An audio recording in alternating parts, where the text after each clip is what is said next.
Bonjour tout le monde, et bienvenue pour une petite balade dans les rues de la ville de Mirebeau dans la Vienne. C'est une ville vraiment empreinte d'histoire.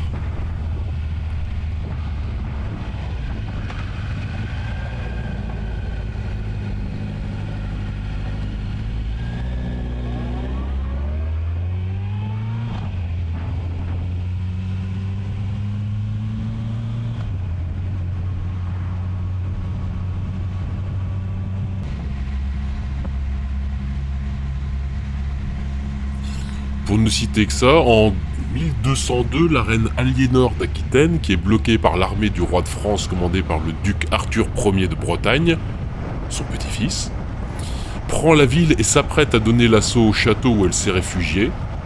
Aliénor est alors sauvée par son fils, Jean s'enterre, le 1er août.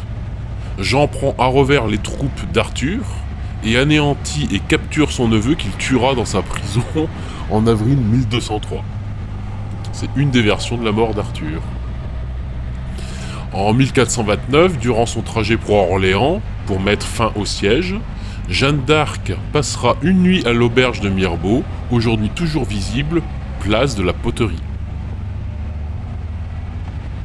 On y trouve un couvent de franciscaines qui est fondé en 1411, puis réorganisé en 1616.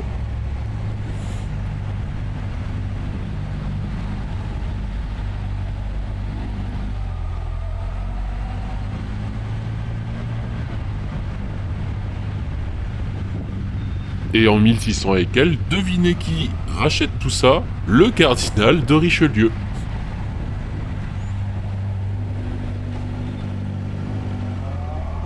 C'est en 1789, lors de la Révolution française, que l'Assemblée constituante ordonne la création de départements. Les cités de Mirebeau et de Montcontour sont rattachées au département de la Vienne. Les habitants de Mirebeau accueillent favorablement les avancées de la Révolution française. Ils plantent ainsi un arbre de la liberté, symbole de la Révolution. Ils deviennent le lieu de ralliement de toutes les fêtes et principaux événements révolutionnaires, comme le serment de la haine à la royauté.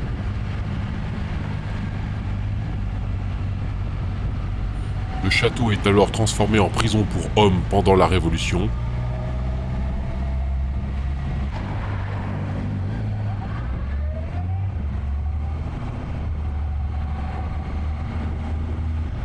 Pendant la Seconde Guerre mondiale, un camp de prisonniers de l'armée d'Afrique est établi par les Allemands à Mirebeau. Ils sont affectés aux travaux agricoles dans le canton. Progressivement, ils sont renvoyés en Afrique par l'occupant.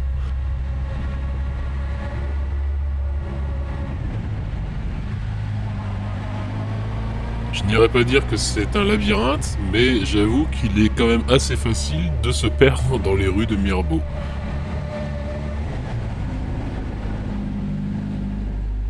Toutes ces petites ruelles qui se succèdent les unes après les autres, c'est pas évident de s'y retrouver. Mais en cherchant bien, on trouve vraiment d'anciennes ruelles, là, comme celle-ci, là, complètement pavées encore.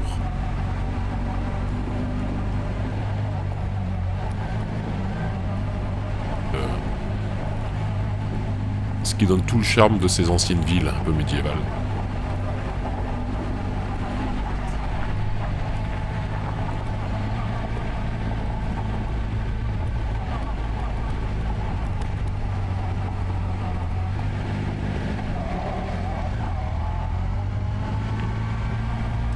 C'est vraiment une ville sympathique, avec plein de petites rues dans lesquelles vous pouvez vous balader. C'est vraiment chargé d'histoire.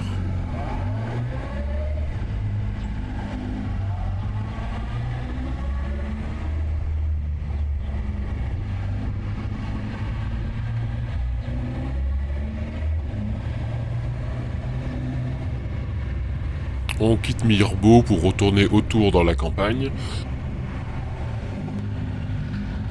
Et là, on va trouver vraiment plein d'anciennes fermes fortifiées ou de bâtiments comme ça qui restent ici. Il nous reste une tour carrée, comme ça, perdue au milieu de nulle part.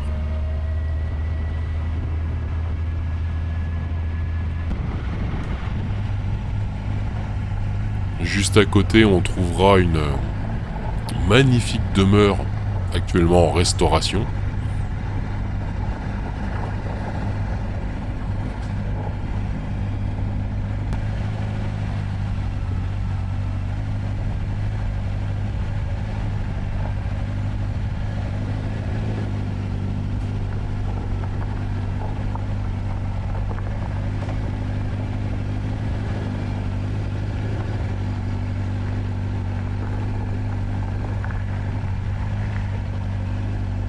est vraiment dans une région où il y a plein de belles maisons bourgeoises et de petits châteaux.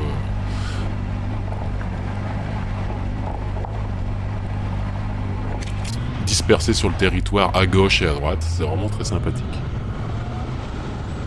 À savoir que sur le site même de Savigny-Souffet, on va presque trouver 3 ou 4 châteaux différents.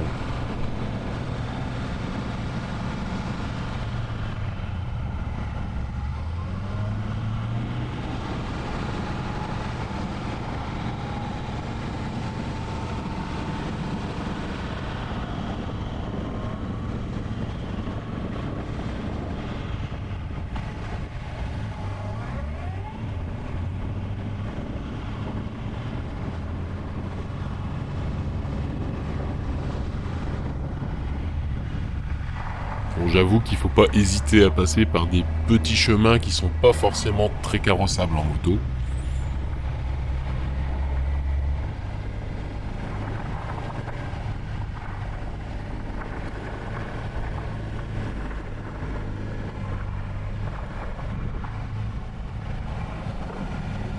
Pour arriver à trouver la bonne vue où on peut s'arrêter et voir les châteaux d'un peu plus près.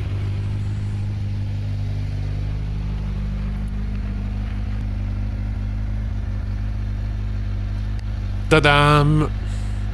Un de plus.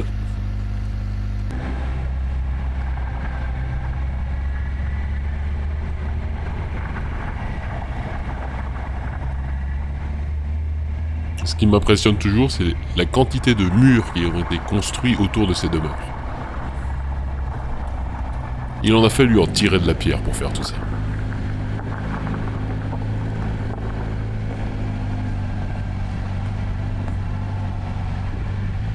Bordé avec des arbres qui sont là depuis des centaines d'années.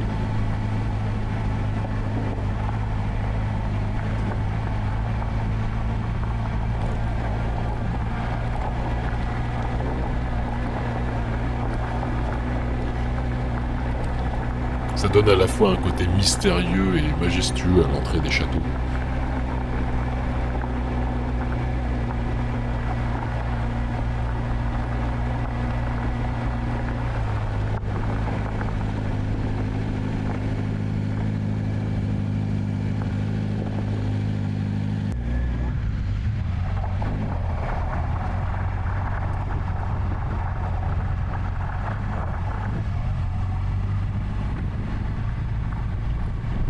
Alors je vais pas vous le montrer d'un peu plus près parce que le propriétaire ne m'a pas autorisé à filmer plus que ça. Mais c'est pareil, c'est une très très belle demeure. Allez, c'est parti. Je suis qu'à 3 km de la maison. On va rentrer tranquillement.